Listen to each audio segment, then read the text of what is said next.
Hello friends, आज हम पढ़ेंगे सोशियोलॉजी 2015 सीजीपीएससी अनसॉल्व्ड प्रश्न पत्र 6 भाग 2 समाजशास्त्र के बारे में देखेंगे। 2015 का क्वेश्चन पेपर देखेंगे कि इनमें कौन कौन से प्रमुख प्रश्न जो है पूछे गए थे समाजशास्त्र विषय में। सेक्शन फर्स्ट की यदि हम बात करें, शब्द सीमा जो है 30 निर्धारित है। 2 अंक के लिए पूछा गया प्रश्न था। प्रश्न है पहला, संस्कृतिकरण से आप क्या समझते हैं? संस्कृतिकरण का अर्थ जानना है हमें। संस्कृतिकरण एक प्रक्रिया है जिसमें एक समूह या व्यक्ति दूसरी संस्कृति के मूल्यों, विश्वासों और प्रथाओं को अपनाता है और अपनी स्वयं की संस्कृति में सम्मिलित करता है। यह प्रक्रिया आमतौर पर सांस्कृतिक आदान प्रदान, संचार और सामाजिक अंतरक्रिया के माध्यम से होती है। दूसरा प्रश्न है, वस्तुनिष्ठता की अवधारणा स्पष्ट कीजिए। वस्तुनिष्ठता की अवधारणा स्पष्ट करने के लिए कहा गया है।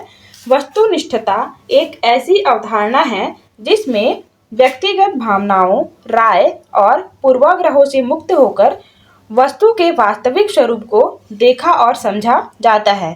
वस्तुनिष्ठता में तथ्यों और आंकड़ों के आधार पर निर्णय लिए जाते हैं, न कि व्यक्तिगत राय या भावना के आधार पर। तीसरा प्रश्न है सोशियोलॉजी का, सामाजिक असमानता क्या है? सामाजिक असमानता एक ऐसी स्थिति है जिसमें समाज के विभिन्न वर्गों, जातियों, लिंगों, धर्मों और अन्य समूहों के बीच असमान अवसर, अधिकार और संसाधनों का वितरण होता है। यह असमानता आर्थिक, शैक्षिक, स्वास्थ्य और राजनीतिक क्षेत्रों में देखी जा सकती है। अगला है, जनरीति एवं लोकाचार के बीच अंतर बताइए। जनरीति व लोकाचार के मध्य अंतर स्पष्ट करना है। जनरीति से तात्पर्य है व्यक्तियों के बीच संबंधों को नियंत्रित करने वाले नियम व मानक, जबकि लोकाचार से तात्पर्य है सामाजिक और सांस्कृतिक परंपराओं के अनुसार व्यक्तिगत व्यवहार के मानकों से है। तो यह जो है जनरीति व लोकाचार के बीच प्रमुख अंतर है। सेक्शन 2 में शब्द सीमा 60 निर्धारित है। 4 अंक के लिए पूछा गया प्रश्न है, नियमहीनता की अवधारणा बताइए। मर्टन ने इसके बारे में क्या कहा है? नियमहीनता की अवधारणा फ्रेंच समाजशास्त्री एमिल दुर्खिम द्वारा प्रस्तुत की गई थी, लेकिन मर्टन ने इसके बारे में विस्तार से लिखा है। नियमहीनता का अर्थ है समाज में नियमों और मानकों की अनुपस्थिति या कमी, जिससे व्यक्ति को अपने लक्ष्यों के प्राप्ति के लिए स्पष्ट दिशा नहीं मिलती है। यह स्थिति व्यक्तियों में असंतुष्टता, अवसाद और आपराधिक व्यवहार को बढ़ावा देती है। मर्टन ने अपने सिद्धांत स्ट्रिंग थ्योरी में नियमहीनता की अवधारणा का उपयोग किया है। उनके अनुसार नियमहीनता तब उत्पन्न होती है जब समाज में 2 प्रकार के तनाव होते हैं। पहला, लक्ष्य साधन तनाव, दूसरा नियम मूल्य तनाव। पहला, लक्ष्य साधन तनाव। जब समाज में लक्ष्यों की प्राप्ति के लिए साधनों की कमी होती है, इसे लक्ष्य साधन तनाव कहते हैं। नियम मूल्य तनाव, जब समाज में नियमों और मूल्यों का संघर्ष होता है तो नियम मूल्य तनाव उत्पन्न होता है। 6वां प्रश्न है, सामाजिक नियंत्रण में कानून की भूमिका स्पष्ट करें। सामाजिक नियंत्रण में कानून की भूमिका महत्वपूर्ण है। कानून की भूमिका के महत्वपूर्ण पहलू यदि हम देखें, पहला है नियमन। कानून सामाजिक व्यवहार को नियंत्रित करने के लिए नियम बनाता है और पालन सुनिश्चित करता है। दूसरा है दंड। कानून नियमों का उल्लंघन करने वालों को दंडित करता है, जिससे लोग नियमों के पालन के लिए प्रेरित होते हैं। अगला है सुरक्षा। कानून व्यक्ति की स्वतंत्रता और संपत्ति की सुरक्षा सुनिश्चित करता है। न्याय की स्थापना करता है और समाज में न्याय की भावना बढ़ाता है, सामाजिक परिवर्तन को बढ़ावा देता है और विभिन्न समूहों के बीच संबंधों को मजबूत बनाता है। तो यह जो है इसके प्रमुख सामाजिक नियंत्रण के भूमिका है, कानून की भूमिका है। सेक्शन 3 सोशियोलॉजी सेक्शन 3 में पूछा गया प्रश्न 2015 में शब्द सीमा इसकी 100 निर्धारित है। 8 अंक के लिए पूछा गया प्रश्न है, सामाजिकरण की अवधारणा स्पष्ट करो, इसके प्रमुख अभिकरण बताइए। सामाजिकरण की अवधारणा, सामाजिकरण एक प्रक्रिया है जिसमें व्यक्ति समाज के सदस्य के रूप में विकसित होता है और समाज के नियमों, मूल्यों और परंपराओं को सीखता है। यह प्रक्रिया व्यक्ति को समाज में रहने और काम करने के लिए तैयार करती है।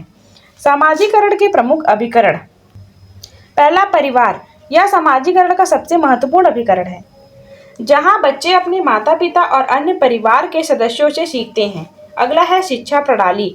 इनमें बच्चे समाज के नियम, मूल्यों और परंपराओं के बारे में सीखते हैं। तीसरा है समूह और संघ।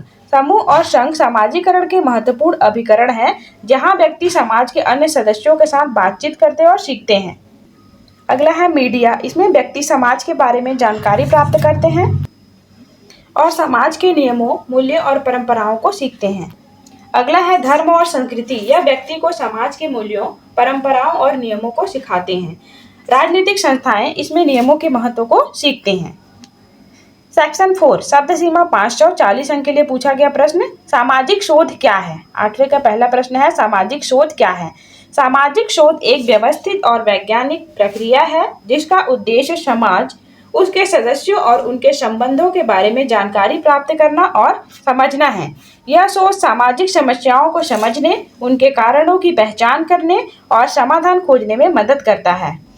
सामाजिक शोध के उद्देश्य। सामाजिक शोध के उद्देश्यों में पहला है सामाजिक समस्याओं की पहचान करना, दूसरा सामाजिक समस्याओं के कारणों की पहचान करना, तीसरा सामाजिक समस्याओं का समाधान खोजना। सामाजिक शोध के तरीके यदि देखें, पहला है सर्वेक्षण विधि, दूसरा साक्षात्कार विधि, तीसरा अवलोकन विधि, चौथा प्रयोगशील विधि, पांचवा दस्तावेज विश्लेषण विधि। तो यह जो है सामाजिक शोध के प्रमुख तरीके हैं। सामाजिक शोध के चरण, पहला है समस्या की पहचान करना, दूसरा साहित्य समीक्षा, तीसरा अनुसंधान प्रश्न का निर्धारण करना, चौथा अनुसंधान डिजाइन, पांचवा आंकड़ों का संग्रह करना, छठवां आंकड़ों का विश्लेषण, सातवां निष्कर्ष और सिफारिशें। अगला है सामाजिक शोध के उद्देश्यों का वर्णन कीजिए। पहला है ज्ञान की प्राप्ति। इसका उद्देश्य समाज और उसके विभिन्न पहलू के बारे में ज्ञान प्राप्त करना है। दूसरा समस्या का समाधान, सामाजिक असमानता, गरीबी, अपराध आदि के समाधान में। तीसरा नीति निर्माण, समाज के लिए उपयुक्त नीतियां बनाई जा सके। चौथा सामाजिक परिवर्तन, सामाजिक न्याय, समानता और मानवाधिकार आदि। पांचवा सामाजिक समझ, समाज के विभिन्न पहलुओं और उनको बेहतर ढंग से समझ सके। सामाजिक नियोजन, समाज के लिए उपयुक्त योजनाएं बनाई जा सके। सातवां मूल्यांकन, नीतियों का मूल्यांकन ताकि उनके प्रभावशीलता का मूल्यांकन किया जा सके। आठवां सामाजिक सुधार, शिक्षा, स्वास्थ्य और आर्थिक विकास। अगला है सामाजिक शोध की समस्याएं कौन कौन सी हैं। सामाजिक शोध की समस्याओं की यदि हम बात करें, नमूना आकार और प्रतिनिधित्व एक बड़ी समस्या है। दूसरी समस्या आंकड़ों की गुणवत्ता विश्वसनीयता को प्रभावित कर सकती है। तीसरा है प्रतिकूलता एक समस्या हो सकती है जो निष्कर्षों को प्रभावित कर सकती है। चौथा नैतिक समस्या, उल्लंघन, सूची सहमति की कमी। पांचवा सांस्कृतिक और सामाजिक प्रतिबंध। छठवां समय और संसाधनों की कमी। सातवां आंकड़ों का गलत विश्लेषण एवं निष्कर्ष आदि। तो यह मूल रूप से सामाजिक शोध की प्रमुख समस्याएं हैं। अगला प्रश्न है सांस्कृतिक विलंबता। सांस्कृतिक विलंबना को परिभाषित करते हुए इसकी प्रमुख विशेषताएं बताइए।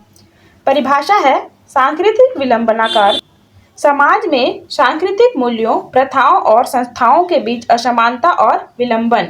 यह तब होता है जब समाज में तकनीकी और आर्थिक परिवर्तन तेजी से होता है, लेकिन सांस्कृतिक मूल्यों और प्रथाएं की गति जो है धीमी गति से बदलती हैं। सांस्कृतिक विलंबना की यदि विशेषताएं देखें, पहला है असमानता। सांस्कृतिक विलंबना में सांस्कृतिक मूल्य और प्रथाओं के बीच असमानता होती है। दूसरा विलंबन, सांस्कृतिक परिवर्तन में विलंबन होता है जिससे समाज में तनाव और संघर्ष उत्पन्न होता है। तीसरा तकनीकी और आर्थिक परिवर्तन, सांस्कृतिक विलंबना में तकनीकी और आर्थिक परिवर्तन तेजी से होता है। चौथा है सामाजिक तनाव व संघर्ष, सांस्कृतिक विलंबना से समाज में तनाव व संघर्ष उत्पन्न होता है। अगला प्रश्न है समिति क्या है, इसके प्रमुख तत्व बताइए। समिति एक सामाजिक संरचना है जिसमें व्यक्तियों का एक समूह होता है जो एक सामान्य उद्देश्य या हित के लिए एकत्रित होते हैं। इसके प्रमुख तत्व हैं समिति के सदस्यता। समिति में सदस्य होते हैं जो समिति के उद्देश्यों को पूरा करने के लिए काम करते हैं। दूसरा है सामान्य उद्देश्य होता है इनका। समिति में एक सामान्य उद्देश्य होता है जो सदस्यों को एकत्रित करता है। तीसरा है संगठन। समिति में एक संगठन होता है जो सदस्यों के बीच कार्यों को विभाजित करता है। चौथा है नेतृत्व। समिति में एक नेता या अध्यक्ष होता है जो समिति की गतिविधियों को निर्देशित करता है। पांचवा, नियम और मानक। समिति में नियम और मानक होते हैं जो सदस्यों के व्यवहार को नियंत्रित करता है। अगला, संचार। समिति में संचार होता है जो सदस्यों के बीच जानकारी को आदान प्रदान करने में मदद करता है। समिति के प्रकार, पहला औपचारिक समिति, दूसरा स्थायी समिति, तीसरा अनौपचारिक समिति, चौथा अस्थायी समिति। तो 4 प्रकार है मूल रूप से। समिति के लाभ की यदि हम बात करें, सामूहिक निर्णय लेना, साझा जिम्मेदारी, विशेषज्ञता का उपयोग होना, सामाजिक समर्थन मिलना। समिति के नुकसान यदि हम बात करें, सदस्यों के बीच मतभेद होना, कार्यों का दोहराव होना, नेतृत्व की कमी आना, निर्णय लेने में देरी होना। तो यह जो है समिति के कुछ नुकसान भी हैं। अगला प्रश्न है, धर्म को परिभाषित कीजिए एवं इसकी उत्पत्ति के प्रमुख सिद्धांतों की व्याख्या कीजिए। धर्म एक जटिल और विविध अवधारणा है। इसकी परिभाषा, धर्म एक विश्वास प्रणाली है जो व्यक्ति के जीवन के अर्थ और उद्देश्य प्रदान करती हैं और जो संबंधों को ईश्वर, प्रकृति और अन्य लोगों के साथ परिभाषित करती हैं। उत्पत्ति के प्रमुख सिद्धांत यदि हम देखें धर्म की उत्पत्ति के, आध्यात्मिक सिद्धांत। इस सिद्धांत के अनुसार धर्म की उत्पत्ति ईश्वर या उच्च शक्ति से हुई है। दूसरा, सामाजिक सिद्धांत। इस सिद्धांत के अनुसार धर्म की उत्पत्ति सामाजिक आवश्यकताओं और मानवीय संबंधों से हुई है। मनोवैज्ञानिक सिद्धांत। इसके अनुसार धर्म की उत्पत्ति मानव मन की आवश्यकताओं और भावनाओं से हुई है। चौथा, सांस्कृतिक सिद्धांत। इसके अनुसार धर्म की उत्पत्ति सांस्कृतिक परंपराओं और मूल्यों से हुई है। पांचवा, विकासवादी सिद्धांत। इसके अनुसार धर्म की उत्पत्ति मानव समाज के विकास के साथ हुई है। धर्म के कार्यों की विवेचना यदि हम करें, पहला, मानवीय मूल्यों की स्थापना करना। दूसरा, सामाजिक एकता और संगठन। तीसरा, सांस्कृतिक परंपराओं का संरक्षण। चौथा, नैतिक मार्गदर्शन। पांचवा, आध्यात्मिक समर्थन। आगे हम प्रमुख धर्मों की उत्पत्ति देख लेते हैं। हिंदू धर्म भारत में वेदों और उपनिषदों से उत्पन्न हुआ। बौद्ध धर्म भगवान बुद्ध के उपदेशों से उत्पन्न हुआ। इस्लाम धर्म पैगंबर मोहम्मद के उपदेशों से उत्पन्न हुआ। ईसाई धर्म यीशु मसीह के उपदेशों से उत्पन्न हुआ। जैन धर्म भगवान महावीर के उपदेशों से उत्पन्न हुआ। तो यह सभी जो है प्रमुख धर्मों की उत्पत्ति है। धर्म का महत्व यदि हम समझें, पहला है व्यक्तिगत और सामाजिक जीवन में अर्थ और उद्देश्य प्रदान करना। दूसरा, मानवीय मूल्यों को बढ़ावा देना। तीसरा, सामाजिक एकता और संगठन को बढ़ावा देना। चौथा, आध्यात्मिक समर्थन प्रदान करना। पांचवा, सांस्कृतिक परंपराओं का संरक्षण करना।